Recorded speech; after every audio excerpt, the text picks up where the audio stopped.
Good morning, જય સ્વામિનારાયણ.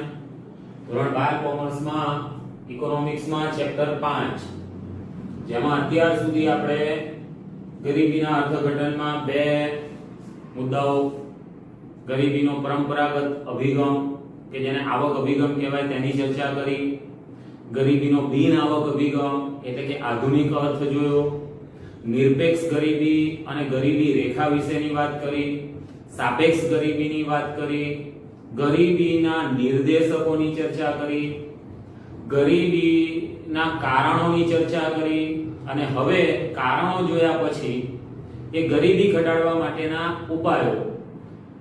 લાંબો પ્રશ્ન છે, કારણોની જેમ જ આપણે એને ટુકડા ટુકડાઓમાં જોઈશું કે જેથી વધુ સારી સમજ પડે.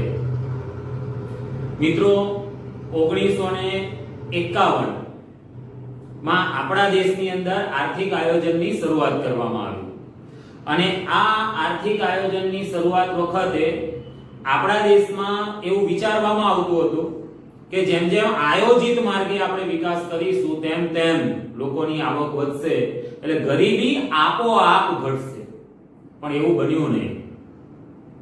અને એટલે પાંચમી પંચવર્ષીય યોજના, બરાબર સાંભળજો, પાંચમી પંચવર્ષીય યોજનાથી દેશમાં રહેલી ગરીબીને ઘટાડવા માટેના વિશેષ પ્રયત્નો કરવામાં આવ્યા અને વિશેષ પ્રયત્નોમાં ખાસ કરીને ગ્રામીણ વિસ્તાર કે જ્યાં ગરીબીનું સ્તર ખૂબ વધારે છે, ગરીબીની તીવ્રતા વધારે છે, એની ઉપર ભાર મૂકવામાં આવ્યો. લોકોની આવકની સાથે સાથે રોજગારી વધે એવા કેટલાક વિશેષ કાર્યક્રમો અમલમાં મૂકવામાં આવ્યા. તો ગરીબી ઘટાડવાના ઉપાયોની ચર્ચામાં આપણે બધી બાબતોને વિગતે જોવાની છે. તો પહેલો મુદ્દો છે ખેતી ક્ષેત્રે શ્રમિકોની ઉત્પાદકતા વધારવી.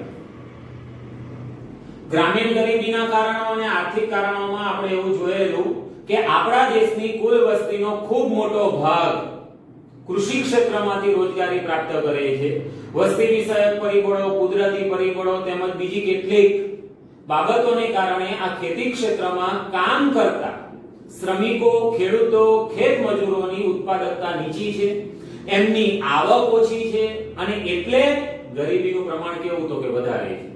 તો ગરીબી ઘટાડવા માટે આ ખેતી ક્ષેત્રમાં રોકાયેલા જે શ્રમિકો છે એ શ્રમિકોની જો આપણે ઉત્પાદકતા વધારીએ તો ઉત્પાદકતા વધારીને તેમની આવકમાં વધારો કરી શકાય અને ગરીબીમાં ઘટાડો કરી શકાય. તો ખેતી ક્ષેત્રે શ્રમિકોની ઉત્પાદકતા વધારવા શું કરવાનું?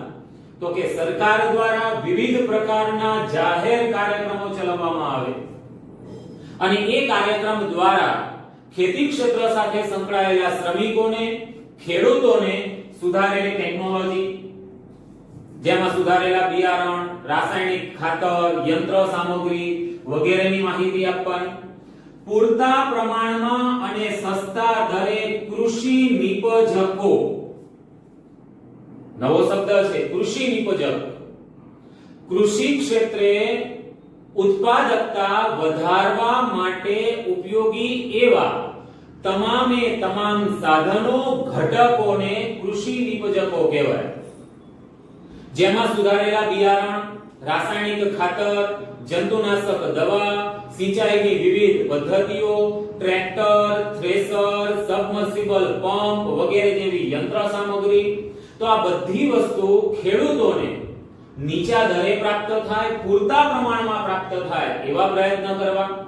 સુધારેલી માળખાકીય સેવાઓ પૂરી પાડવી, જેમાં સંગ્રહ એટલે કે વખારની સુવિધા, વાહન વ્યવહારની સુવિધા, સંદેશા વ્યવહાર, વીજળી, સારા રસ્તાઓ વગેરે પૂરું પાડવું.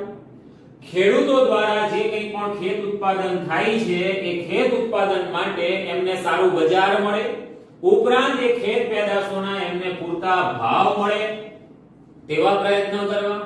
કૃષિ ક્ષેત્રમાં જે કંઈ પણ બિયારણની જાત સુધારવામાં આવે, ખાતરોમાં પરિવર્તન કરવામાં આવે, નવી નવી દવાઓ શોધાય, તો આ જે કંઈ પણ કૃષિ સંશોધનો છે એ કૃષિ સંશોધનોની માહિતી ખેડૂતો સુધી પહોંચાડવી કે જેથી કરીને ખેડૂતો આ બધી વસ્તુનો ખેતી ક્ષેત્રમાં ઉપયોગ કરી શકે અને પોતાની કૃષિ ઉત્પાદકતામાં વધારો કરી શકે. ઉત્પાદકતા વધશે એટલે આવક વધશે અને આવક વધશે એટલે ગરીબીમાં ઘટાડો થશે. તો તો આ એનો પહેલો મુદ્દો છે કે ગરીબી ઘટાડવા માટે ખેતી ક્ષેત્ર સાથે સંકળાયેલા શ્રમિકોની ઉત્પાદકતા વધારવી. બીજી બાબત છે નાના પાયાના ઉદ્યોગોનો વિકાસ. મિત્રો, કારણોમાં આપણે એવું જોયેલું કે આપણા દેશમાં 1956 થી બીજી પંચવર્ષીય યોજના અમલમાં મૂકવામાં આવી અને આ બીજી પંચવર્ષીય યોજનામાં આપણે મોટા ભારે પાયાના ઉદ્યોગો ઉપર પ્રાધાન્ય આપ્યું. પરિણામ શું આવ્યું? તો કે નાના પાયાના ઉદ્યોગો કે જે ખૂબ મોટા પ્રમાણમાં લોકોને રોજગારી પૂરી પાડે છે એવા ઉદ્યોગોનો પૂરતો વિકાસ થયો નહોતો અને એટલે રોજગારીની તકોમાં વધારો ન થવાને કારણે ગરીબી વધી. તો ગરીબી ઘટાડવા માટે દેશની કુલ રાષ્ટ્રીય આવક કે રાષ્ટ્રીય ઉત્પાદન અને રોજગારીમાં જેનો ખૂબ મહત્વનો ફાળો છે એવા નાના પાયાના ઉદ્યોગોને જો આપણે વિકસાવીએ, નાના પાયાના ઉદ્યોગોના વિકાસને આપણે પ્રોત્સાહન આપીએ, એવી નીતિઓનો અમલ કરીએ કે જેથી કરીને વધુને વધુ લોકોને નાના પાયાના ઉદ્યોગોમાં રોજગારી પ્રાપ્ત થાય, એમની આવક વધે અને આપણે વધુ પ્રમાણમાં મોટા પાયે લોકોમાં ગરીબીનું પ્રમાણ ઘટાડી શકીએ. એટલે બીજો મુદ્દો છે નાના પાયાના ઉદ્યોગોનો વિકાસ કરવો, એને પ્રોત્સાહન આપવું, એના દ્વારા વધુ લોકોને રોજગારી પૂરી પાડવી, એમની આવક વધારવી અને ગરીબીમાં ઘટાડો કરવો. ત્રીજી બાબત છે અસંગઠિત ક્ષેત્રનો વિકાસ. મિત્રો, લોકો જે ક્ષેત્રોમાં કામ કરે છે, ધંધાકીય પ્રવૃત્તિઓ હોય, ખેતી હોય, તો એ જે ક્ષેત્રો છે એ ક્ષેત્રોને બે ભાગમાં વહેંચવામાં આવે: સંગઠિત ક્ષેત્ર અને અસંગઠિત ક્ષેત્ર. સંગઠિત ક્ષેત્ર એટલે મોટી મોટી કંપનીઓ, સરકારી ખાતા, સરકારી નિગમ, શાળા, બેંક, સરકારી હોસ્પિટલો. આ એવા ક્ષેત્ર છે કે જેમાં તમને રોજગારી પ્રાપ્ત થાય એટલે કેટલાક કાયદા દ્વારા તમને અધિકાર મળે, તમને સુરક્ષા પ્રાપ્ત થાય. વર્તમાન સમયની અંદર સરકારી શાળામાં ભણાવતા જે શિક્ષકો છે, સરકારી શાળાનું કામકાજ સંપૂર્ણ બંધ છે, એમને ભણાવવાની કોઈ પ્રવૃત્તિ નથી કરવાની, છતાં પણ એમનો પગાર ચાલુ હશે, એમને ચાલુ પગારે વેકેશન મળે, બીમાર પડે છે તો એ બીમારીની એમને સારવાર પ્રાપ્ત થાય, એક વખત નોકરી ઉપર લાગે છે પછી તો કે એ નોકરી એમના માટે કાયમી હોય, નિવૃત્તિ પછી એમને પેન્શન, ગ્રેજ્યુઇટી, પ્રોવિડન્ટ ફંડ વગેરે જેવા લાભ મળે. તો જે ક્ષેત્રમાં આવા બધા અધિકાર પ્રાપ્ત થતા હોય એ ક્ષેત્રને કહેવાય સંગઠિત ક્ષેત્ર. પણ બીજી બાજુ વસ્તીનો, શ્રમિકોનો મોટો ભાગ અસંગઠિત ક્ષેત્રમાં છે કે જ્યાં એમને આવા કોઈ પણ અધિકાર મળતા નથી. દુકાનદાર, વેપારીઓ, શાકભાજી વેચવાવાળા, ખેડૂતો, ખાનગી નાના એકમોમાં કામ કરનારા લોકો, દાખલા તરીકે અત્યારે હીરાના કારખાનાઓ બંધ છે, તો એવી પરિસ્થિતિમાં એ કારખાનામાં કામ કરતા કર્મચારી, કારીગરોનો પગાર નહીં મળે એમને. જેટલા દિવસ એ કામ વગર રહેશે એટલા દિવસમાં એમને પગાર ગુમાવવો પડશે. બરાબર, દુકાનો બંધ છે તો દુકાનદારને કોઈ વેચાણ નહીં થાય અને આવક નહીં મળે. શાકભાજી વેચાણ કરનારા લોકો હોય, કદાચ એમની પ્રવૃત્તિ બંધ રહે તો એમને આવક નહીં મળે. ખેતી ક્ષેત્રમાં ખેતી નિષ્ફળ જાય, ખેડૂતોની આવક ન મળે. આવી નાની મોટી મજૂરી કરવાવાળા બધા લોકો અસંગઠિત ક્ષેત્રમાં કામ કરે છે કે જ્યાં તેમને આવક અને રોજગારીની કોઈ સલામતી હોતી નથી.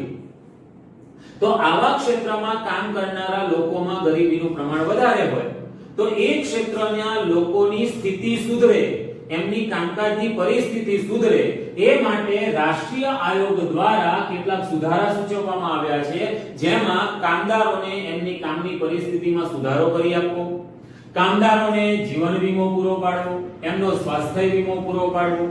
આવા અસંગઠિત ક્ષેત્રમાં કામ કરતા કામદારો વૃદ્ધ થાય, નિવૃત્ત થઈ જાય એ પછી એમને પેન્શન મળે એવી સ્કીમ, એવી યોજનાઓ દાખલ કરવી કે જેથી એ અસંગઠિત ક્ષેત્રના કામદારોની આર્થિક સ્થિતિ મજબૂત બને અને તેમનામાં ગરીબીનું પ્રમાણ ઘટે. ગ્રામીણ વિસ્તારમાં નાના અને સીમાંત ખેડૂતોમાં બી પ્રકાર આવે: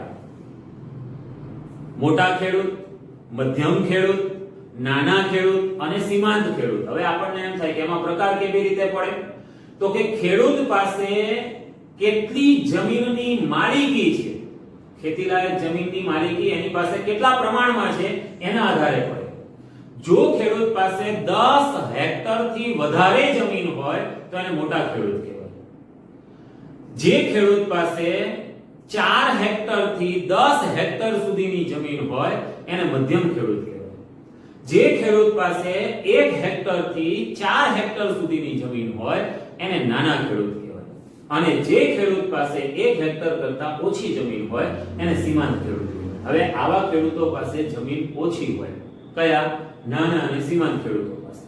તો આવા ખેડૂતોને પાણીની વ્યવસ્થા કરી આપવી, તેઓ કૃષિ ક્ષેત્રમાં મૂડીરોકાણ કરી શકે તે માટે તેમને ધિરાણની સગવડ કરી આપવી કે જેથી એ ઓછી જમીનમાં વર્ષમાં 2 થી 3 વખત ઉત્પાદન મેળવીને પોતાની આવકમાં વધારો કરી શકે અને ગરીબીમાં ઘટાડો કરી શકે. તો ગરીબી ઘટાડવાનો ત્રીજો ઉપાય, ત્રીજું પગલું અસંગઠિત ક્ષેત્રનો વિકાસ કરવો. ચોથું છે યોગ્ય કર નીતિનો ઉપયોગ. મિત્રો, આપણા દેશની સરકાર અને લગભગ દુનિયાના મોટા ભાગના દેશોની સરકાર કર માળખું ગોઠવે છે, વિવિધ પ્રકારની ચીજ વસ્તુઓ પર ટેક્સ નાખે છે, સરકાર એ આવક પ્રાપ્ત કરે. આપણને પ્રશ્ન એ થાય કે કેમ? તો કે એટલા માટે કે એ કર માળખાનો, એ કર નીતિનો ઉપયોગ કરીને દેશમાં આવકની પુનઃ વહેંચણી એવી રીતે કરવામાં આવે કે જેથી કરીને ગરીબી ઘટે. મને અને તમને ખબર છે, જે લોકોની આવક અમુક મર્યાદાથી વધારે હોય, જેને આપણે ઉચ્ચ મધ્યમ વર્ગ કે ધનિક વર્ગમાં મૂકીએ છીએ, સરકાર એમની આવક પર આવક વેરો લે. આવા ધનિક કુટુંબો દ્વારા વપરાશમાં લેવામાં આવતી હોય તેવી લક્ઝરિયસ કહી શકાય તેવી મોજ શોખની ચીજ વસ્તુઓ ઉપર પરોક્ષ વેરા વધારે નાખે. આમ ધનિક ઉપર ઊંચા દરે કરવેરા નાખીને એમની પાસેથી આવક મેળવે, બીજી બાજુ ગરીબોને કરમાં રાહત આપે અથવા નીચા દરે કરવેરા નાખે કે જેથી કરી એ લોકો પોતાની જરૂરિયાતને સંતોષી શકે. સરકાર કરવેરા દ્વારા જે આવક પ્રાપ્ત કરે છે એ આવકનો ઉપયોગ સમાજના આવા નબળા ગરીબ વર્ગના લોકોને પાયાની સુવિધાઓ પૂરી પાડવા માટે કરે. હું અને તમે કદાચ ખાનગી શાળામાં ઊંચી ફી ભરીને ભણવાના હોય કે ભણતા હોઈએ, ગરીબ માણસ એટલી ફી નથી ભરી શકતો તો એનું બાળક ભણતરથી વંચિત રહે. એટલે સરકાર શું કરે છે? ધનિકો પાસેથી લીધેલા કરવેરા રૂપી આવક દ્વારા સરકારી શાળાઓ નિભાવે છે કે જેના માધ્યમથી આવા ઓછી આવક ધરાવતા લોકો કે ગરીબ વર્ગના બાળકોને સારું ભણવાનું મળે. સરકારી હોસ્પિટલો ચલાવે છે કે જેથી કરીને ગરીબ મધ્યમ વર્ગના લોકોને સારી આરોગ્યની સુવિધા પ્રાપ્ત થાય. ખાધા ખોરાકી જેવી ચીજ વસ્તુઓ બજાર કિંમત કરતા ખૂબ નીચી કિંમતે પૂરી પાડે છે કે જેથી કરીને પોતાની જરૂરિયાતો સંતોષી શકે. તો આમ યોગ્ય કર નીતિનો ઉપયોગ કરીને ધનિકો પર વધુ કરવેરા નાખી ગરીબોને કરવેરામાં રાહત આપી આવકની સમાનતા સ્થાપવાનો સરકાર પ્રયત્ન કરે કે જેથી કરીને સમાજનો ઓછી આવક ધરાવતો વર્ગ પણ પોતાની જરૂરિયાત સંતોષી શકે અને ગરીબીમાંથી બહાર આવી શકે. ત્યાર પછી માનવ મૂડીરોકાણમાં વધારો. મિત્રો, ખૂબ અગત્યનો ટોપિક. ગરીબી ઘટાડવામાં શિક્ષણ કઈ રીતે ઉપયોગી બને એની સમગ્ર ચર્ચા આ ટોપિકમાં છે. પહેલા સમજી લો કે માનવ મૂડીરોકાણ કોને કહેવાય? માણસોમાં રોકાણ કરવા. શેનું? એમની ક્ષમતાઓના વિકાસ માટે. દેશના નાગરિકોની શારીરિક અને બૌદ્ધિક ક્ષમતાઓનો વિકાસ થાય તે માટે સરકાર શિક્ષણ, આરોગ્ય, કૌશલ્ય, તાલીમ વગેરે જેવી સેવાઓ પાછળ જે મૂડીરોકાણ કરે છે તેને માનવ મૂડીરોકાણ કહેવાય. America, Germany, Japan, France, England, હવે તો ચીન, આ એવા દેશો છે કે એ દેશની સરકારે વધુમાં વધુ રોકાણ પોતાના નાગરિકોની શારીરિક બૌદ્ધિક ક્ષમતાઓના વિકાસ માટે કર્યું. એ દેશોનો અનુભવ એવું કહે છે કે જો દેશનો નાગરિક શિક્ષિત હશે, તંદુરસ્ત હશે, ઉચ્ચ કાર્ય કૌશલ્ય ધરાવતો હશે તો ઊંચી ઉત્પાદકતાએ કામ કરશે, વિવિધ ક્ષેત્રોમાં કામ કરી શકશે અને પોતાની આવકમાં વધારો કરીને ગરીબી ઘટાડી શકશે. આજે દુનિયાભરની અંદર ઇલેક્ટ્રોનિક્સ ચીજ વસ્તુઓ, ઇન્ફોર્મેશન ટેકનોલોજી, સોફ્ટવેર કે બીજી કોઈ પણ મશીનરી ચીન જેટલી સસ્તી કોઈ નથી બનાવતું. એનું કારણ ત્યાંનો શ્રમિક વર્ગ પૂરેપૂરો શિક્ષિત છે. ત્યાંની ગવર્નમેન્ટે એવી રીતનું આયોજન કરી ભવિષ્યને ઓળખીને ત્યાંના નાગરિકોને એ પ્રમાણે સુશિક્ષિત કરવા પાછળ એમને પ્રયત્ન કર્યા. પરિણામે આજે પ્રત્યેક નાગરિક ઉચ્ચ કાર્ય કૌશલ્યતા ધરાવતો હોય. જે ખૂબ ઝડપથી સારી ગુણવત્તામાં અને નીચી કિંમતે વસ્તુ ઉત્પન્ન કરી આપે. તો આપણા દેશની સરકારે પણ ગરીબી ઘટાડવા માટે શિક્ષણને પ્રાધાન્ય આપવું જોઈએ. મિત્રો, ખૂબ અગત્યની વાત છે. ઘણા બધા લોકોને એવું લાગતું હોય કે ભણવાનો મતલબ અહીંયા ડિગ્રી પ્રાપ્ત કરવાનો નથી. ભણવાનો મતલબ છે તમારી કોઈ પણ ક્ષેત્રમાં બીજા કરતા વધુ સારું કામ કરવાની કૌશલ્યતા વિકસે. તમે શ્રેષ્ઠ કાર્યકૌશલ્યતા ધરાવતા થાઓ, તમે એકથી વધુ વ્યવસાયિક પ્રવૃત્તિની જાણકારી રાખતા થાઓ, તો તમે ઝડપથી કોઈ એક ક્ષેત્રમાં કામ નથી મળતું તો બીજા ક્ષેત્રમાં તમે કામ કરી શકો. હવે તમને વિચાર કરો કે કોઈ એક જ પ્રવૃત્તિ આવડતી હોય, બીજું કોઈ કામ આવડતું જ ના હોય, અને જે પ્રવૃત્તિ તમને આવડે છે એમાં મંદી આવે છે, એમાં બેકારી આવે છે, તો આપણે આવક વગર રહેવું પડે. પણ જો આપણે શિક્ષણ પ્રાપ્ત કર્યું હોય, બે કે તેથી વધુ વ્યવસાયની તાલીમ પ્રાપ્ત કરી હોય, તો આપણી પાસે રોજગારીની પસંદગીની તક વધી જાય. તો શિક્ષણ દ્વારા, કૌશલ્ય વિકાસ દ્વારા બરાબર દેશના શ્રમિકોની ઉત્પાદકતા વધારવી, કાર્ય કૌશલ્ય વધારવું કે જેથી કરીને તેમની પાસે વ્યવસાય પસંદગીની, રોજગારી પસંદગીની તકો વિસ્તૃત બને. જે ક્ષેત્રમાંથી તેમને વધુ આવક પ્રાપ્ત થઈ શકે તેમ છે તેવા ક્ષેત્રોની પસંદગી કરી તેમાં કામ કરી એ પોતાની આવકમાં વધારો કરી શકે. તો શિક્ષણનો પ્રચાર કરીને, કાર્ય કૌશલ્ય વિકસાવીને આપણે દેશના શ્રમિકોમાં ગરીબી ઘટાડી શકીએ. છઠ્ઠી બાબત છે વ્યાજબી કિંમતે વસ્તુઓ અને સેવાઓ. ખાસ કરીને જે લોકોની આવક ઓછી છે એવા ઓછી આવક ધરાવતા ગરીબ કુટુંબોને પૂરતા પ્રમાણમાં પોષણક્ષમ આહાર પ્રાપ્ત થાય તે માટે રાહત દરે તેમને ખાદ્ય પદાર્થો પૂરા પાડવામાં આવે કે જેથી કરીને ખોરાક જેવી એમની જરૂરિયાતને આપણે સારી રીતે સંતોષી શકીએ. આ માટે આપણા દેશમાં શું વ્યવસ્થા છે? તો કે આ માટે આપણા દેશની અંદર સરકાર આ એક કાર્યક્રમ ચલાવે, PDS, પબ્લિક ડિસ્ટ્રીબ્યુશન સિસ્ટમ, જાહેર વિતરણ વ્યવસ્થા. અને આ કાર્યક્રમ હેઠળ દેશભરની અંદર 4 લાખથી વધુ સસ્તા અનાજની દુકાનો ચલાવવામાં આવે, વ્યાજબી ભાવની દુકાનો, કે જેના માધ્યમથી ગરીબ કુટુંબના નાગરિકોને 2 રૂપિયા કિલો ઘઉં, 1 રૂપિયા કિલો અન્ય અનાજ, બરાબર કઠોળ વગેરે જેવી વસ્તુઓ બજાર ભાવ કરતા ખૂબ નીચા ભાવે મળે. આવા ઓછી આવક ધરાવતા લોકો પોતે આવી નીચી કિંમતે વસ્તુ ખરીદી પોતાની જરૂરિયાતને સંતોષી શકે, અભાવની સ્થિતિમાંથી બહાર આવી શકે અને ગરીબી આપણે ઘટાડી શકીએ.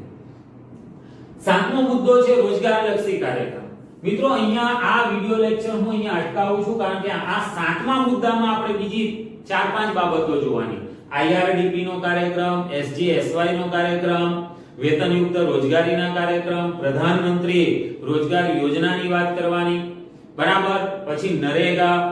તો આવા 5 મુદ્દા આપણે આના પેટા મુદ્દામાં જોવાના છે. બરાબર સમજો, આપણો આ એક લોંગ ક્વેશ્ચન છે જેમાં 10 મુદ્દા છે, પણ એમાં આ 7મો મુદ્દો અલગથી તમને 3 માર્કમાં પૂછાય કે ગરીબી નિવારવા માટેના રોજગારલક્ષી કાર્યક્રમો જણાવો. તો એમાં આપણે ઇન્ટિગ્રેટેડ રૂરલ ડેવલપમેન્ટ પ્રોગ્રામ, સ્વર્ણ જયંતિ ગ્રામ સ્વરોજગાર યોજના, બરાબર, પછી વેતનયુક્ત રોજગાર કાર્યક્રમો, ત્યાર પછી પ્રધાનમંત્રી રોજગાર કાર્યક્રમ અને નરેગા. આવા 5 મુદ્દા આપણે જોવાના છે. એટલે આ એક જ મુદ્દો તમને 3 માર્કમાં પૂછાય જેની હવે પછી આપણે ચર્ચા કરીશું. તો આ 6 મુદ્દાને બરાબર રિપીટ કરીને સાંભળજો. કોઈ આંકડાકીય માહિતી નથી મિત્રો આ 6 મુદ્દામાં, બરાબર. એટલે બહુ સરળ છે 6 મુદ્દા, એકદમ બરાબર તૈયાર કરી નાખવાના. પછી આ નવો ટોપિક આપણે શરૂ કરીશું નવા લેક્ચરમાં. તો પછી સંપૂર્ણ ધ્યાન તમારે આ એક ટોપિક ઉપર આપવાનું. તો આજનો લેક્ચર આપણે અહીંયા પૂરો કરીએ. જય સ્વામિનારાયણ.